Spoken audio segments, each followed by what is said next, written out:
Refer the given diagrammatic representation of an electron micrograph of a section of chloroplast to answer.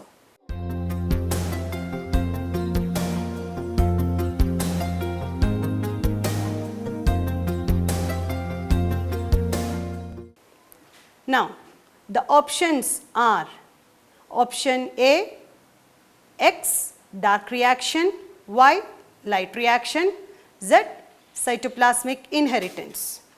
Option B, X light reaction, Y carbohydrate synthesis, Z carbohydrate storage.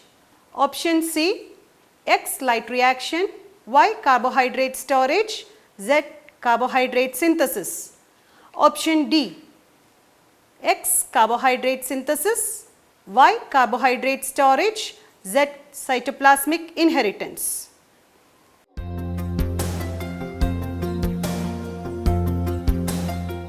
Okay, dear students, we will see the diagram. See, X, Y and Z. Now tell me, what is X? X is nothing but thylakoid membranes, or X is representing the grana. Now, what is Y?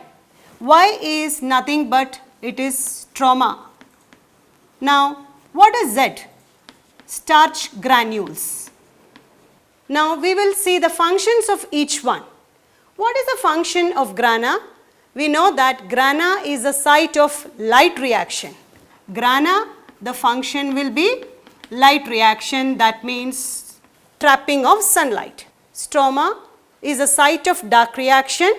In dark reaction, there will be the synthesis of carbohydrate. Carbohydrate synthesis will be taking place. Now, Z. Z is representing the starch granules. After the formation of sugar, it will be converted to starch and it will be stored in the form of starch. So, starch granules are nothing but stored starch. So, the function of starch granules here will be the starch storage. The function of X is light reaction, that is trapping of sunlight. The function of Y is dark reaction, that is the production of carbohydrate or carbohydrate synthesis, and the function of starch granules, it is storage of carbohydrate. So, which option will be correct? The option 2 will be the correct option, because option 2 says that X, the function light reaction, Y, the function dark reaction or the carbohydrate synthesis. It is not given as dark reaction, but it is given as carbohydrate synthesis. Where the carbohydrate synthesis takes place? It takes place in the dark reaction. Z, starch granules, the function is starch storage. So, the option B is the correct answer.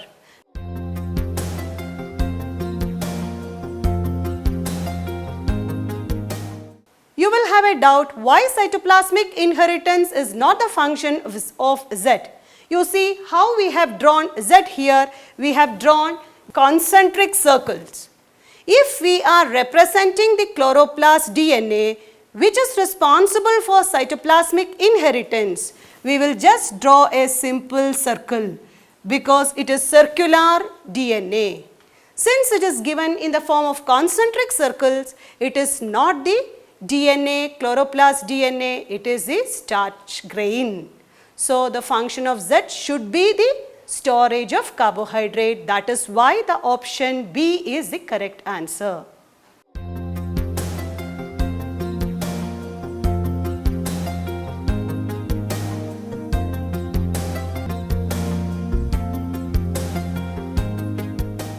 Dear students, we will discuss about the chapter Cellular Respiration.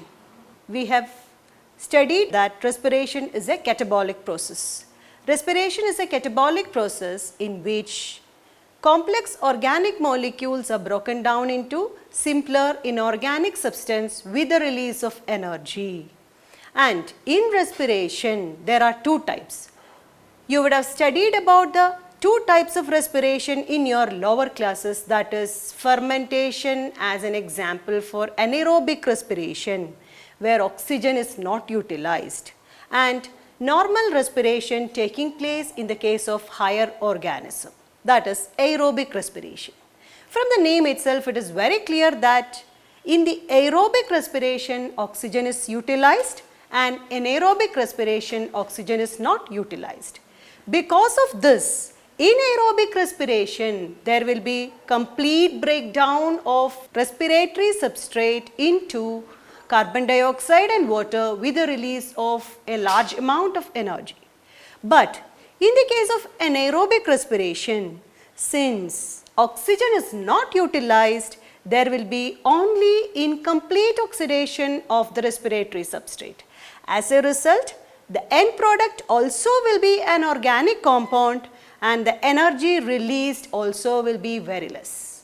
Which are the examples for aerobic and anaerobic respiration? Aerobic respiration, the example is normal respiration taking place in higher organisms. And anaerobic respiration, examples are lactic acid fermentation, alcoholic fermentation, and the anaerobic respiration taking place in the case of muscle cells when we do strenuous exercises. Which are the steps in aerobic respiration? Aerobic respiration occurs in 3 steps. The first one is glycolysis, the second one is Krebs cycle, and the third one is oxidative phosphorylation.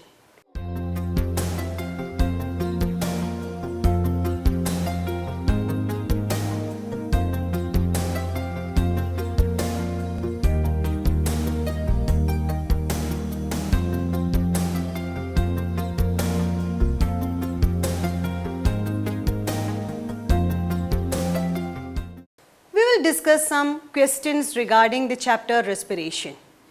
Now, the first question is, the reactions of the TCA cycle occur in, the choices are A. ribosomes, B. grana, C. mitochondria, and D. endoplasmic reticulum. What is TCA cycle? TCA cycle is nothing but tricarboxylic acid cycle. Which tricarboxylic acid we are mentioning here? We are mentioning about the citric acid, which is the initial compound produced during the Krebs cycle. And this Krebs cycle location is the mitochondrial matrix. And now you will be able to answer the question, which is the location of or the reactions of TCA cycle takes place.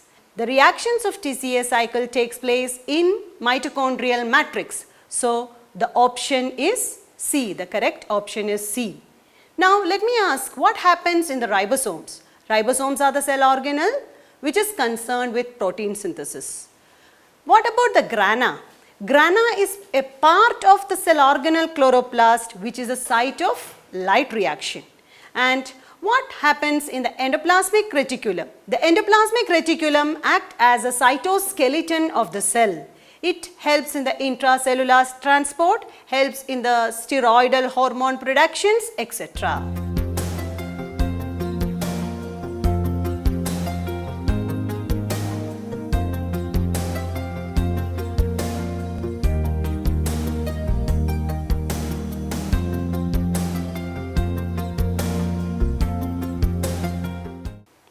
The second question, difference between photophosphorylation and oxidative phosphorylation.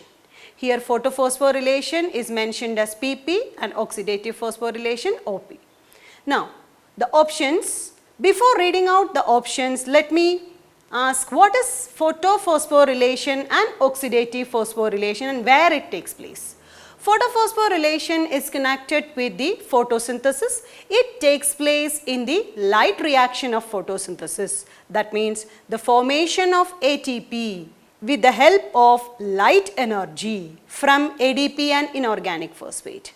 And oxidative phosphorylation, actually it is a final step in aerobic respiration, and in oxidative phosphorylation ATP molecules will be produced, but the energy will be derived from the reduced coenzymes. That means the reduced coenzymes like NADH2, FADH2, etc. produced during Krebs cycle and glycolysis will be oxidized, and energy is utilized for the phosphorylation.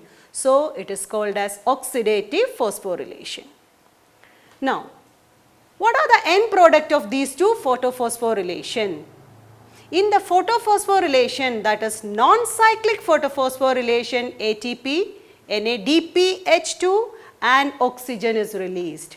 And in the oxidative phosphorylation, which is taking place in the oxysomes of mitochondria, ATP and water will be produced. So, you would have understood what are the end products of photophosphorylation and oxidative phosphorylation. Based on this, you can answer the question. The correct option is A, that is in photophosphorylation oxygen is liberated, while in oxidative phosphorylation oxygen is used.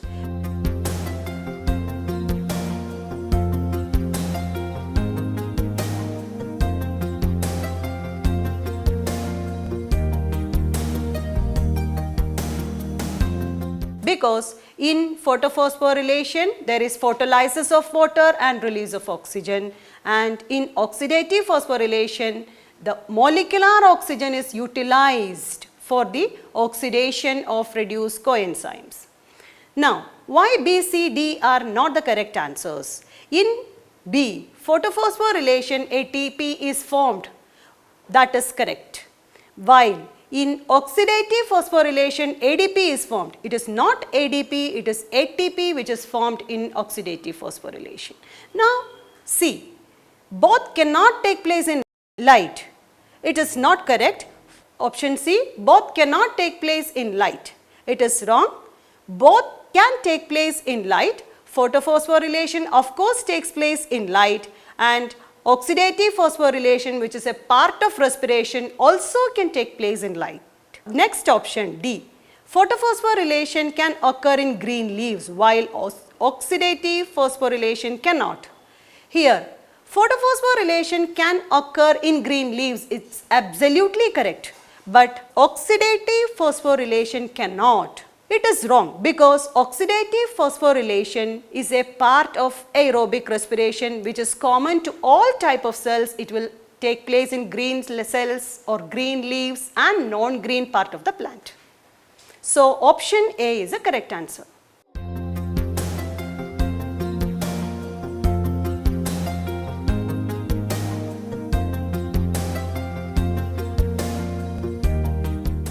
Now, we will move on to the next question.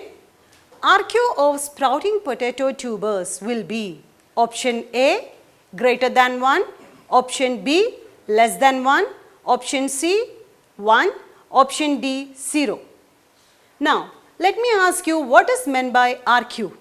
RQ is respiratory quotient, and how can you calculate the RQ of a substance? RQ can be calculated with the help of equation. RQ, respiratory quotient, is equal to volume of carbon dioxide released during the respiration divided by volume of oxygen absorbed or utilized during the respiration. In the case of sprouting potato tubers, what is the reserve food material? We know that potato is rich in starch. So, the reserve food material will be starch. So, what will be the equation for aerobic respiration? The equation for aerobic respiration is C6H12O6 plus 6O2 gives 6CO2 plus 6H2O plus energy. Now, from this it is very clear how many molecules of carbon dioxide is produced and how many molecules of oxygen is utilized. So, here we can find out the RQ 6 by 6, that is RQ is equal to 1. That means the respiratory quotient of sprouting potato tubers, it will be 1, or respiratory quotient of starch or carbohydrate, it will be always 1.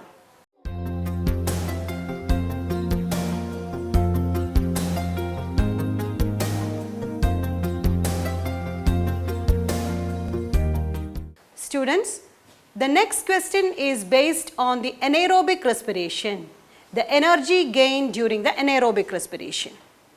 And you have to think about alcoholic fermentation to write this answer. The question is, the number of glucose molecules required to produce 38 ATP molecules under anaerobic condition by yeast cell. Option A 2, option B 19, option C 24, option D 38. Let me write the equation for anaerobic respiration. In the anaerobic respiration, alcoholic fermentation, glucose molecule, that is C6H12O6, is anaerobically oxidized without the utilization of oxygen into two molecules of ethyl alcohol C2H5OH plus two carbon dioxide molecule and two ATP molecules. So, in the anaerobic respiration by yeast, one molecule of glucose is broken down into two molecules of ethyl alcohol with the release of carbon dioxide, two molecules, and with the production of two ATP molecules. It's very clear from this that one molecule of glucose is producing two molecules of ATP. So, to produce 38 molecules of ATP, how many glucose molecules will be required? 19 glucose molecules will be prepared because 19 into 2 is equal to 38.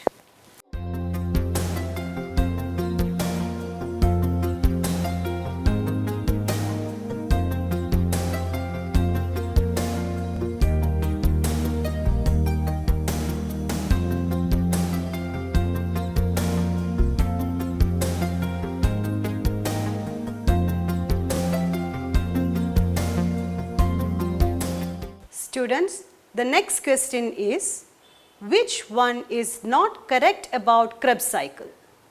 Option A, it is called citric acid cycle. Option B, the intermediate compound which links glycolysis with Krebs cycle is malic acid. Option C, it occurs in mitochondria.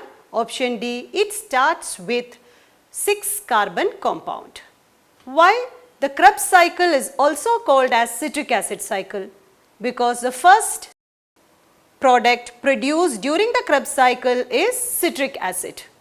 So, it is also called as citric acid cycle. So, the first option is correct. Now, going to the third option, that is C, it occurs in mitochondria. We very well know that the location of Krebs cycle is mitochondria. Now, the next option, option D, it starts with 6-carbon compound. Yes, this Krebs cycle start with a 6-carbon compound, that is citric acid. So, option A, option C, option D, all these three options are correct. Now, moving to the option B, the intermediate compound which links glycolysis with Krebs cycle is malic acid. This option is not right because we know that the intermediate compound which links glycolysis and Krebs cycle, it is acetyl coenzyme A produced by the oxidative decarboxylation of pyruvic acid. Here it is given it as malic acid. So, the option B is the incorrect answer.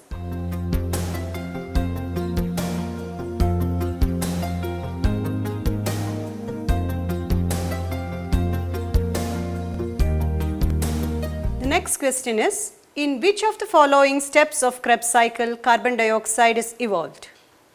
First one, citric acid to alpha ketoglutaric acid. Second one, succinic acid to fumaric acid. The third one, malic acid to oxaloacetic acid. And the fourth, alpha ketoglutaric acid to succinyl coenzyme A.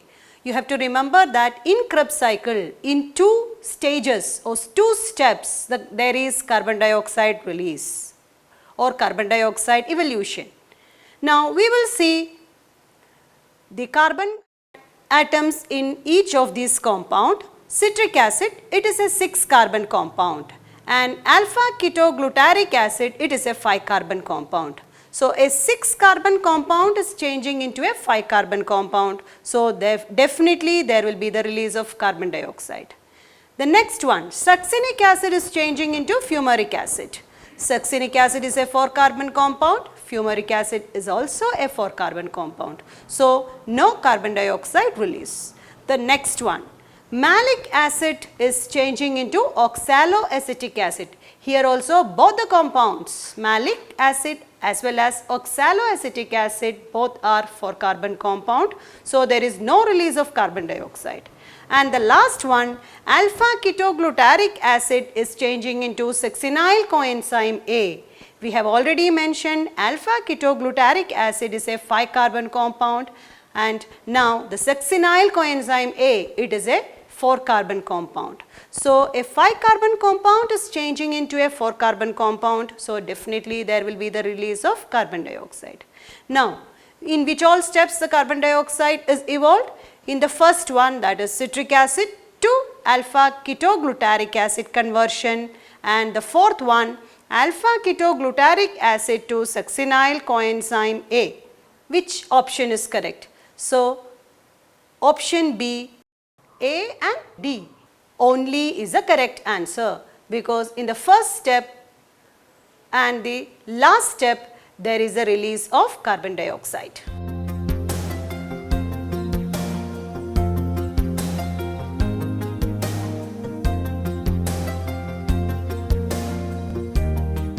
By learning these concepts, you can answer all the questions from the chapter photosynthesis as well as respiration. I wish you all the best for the CET examination.